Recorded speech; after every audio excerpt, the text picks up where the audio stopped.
ሰላም ጤና ይስጥልን ውድ የሚኪያስ ሚዲያ ተከታታዮች እንደምን አድራችኋል? ዛሬ የደረሰንን መረጃ ለእናንተ ለአድማጭ ተመልካቾቻችን እናቀርባለን። በመጀመሪያ ዩቲዩብ ቻናላችንን ላይክ፣ ሰብስክራይብ ማድረጋችሁ እንዳትረሱ።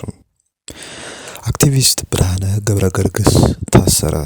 ፌስቡክ ላይ ሰብ ወይም ልፋቴ ተስፋ በመባል የሚታወቀው አክቲቪስት ብርሃነ ገብረገርግስ በፌደራል መንግስት ትዕዛዝ መታሰሩን የተለያዩ የዜና ምንጮች ዘግበዋል።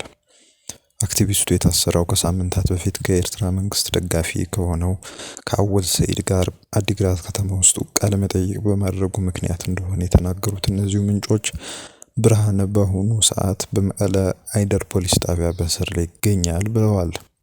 ትናንት ከሰዓት በክልሉ የጸጥታ አካላት በቁጥጥር ስር የዋለውን አክቲቪስት ብርሃነ ወደ አዲስ አበባ ይላክ በሚለው ጉዳይ ላይ ለመመካከር የትግራይ ክልል የጸጥታ ኃላፊዎች ዛሬ ስብሰባ እንደሚያደርጉና ውሳኔ እንደሚያስተላልፉ ለማወቅ ተችሏል።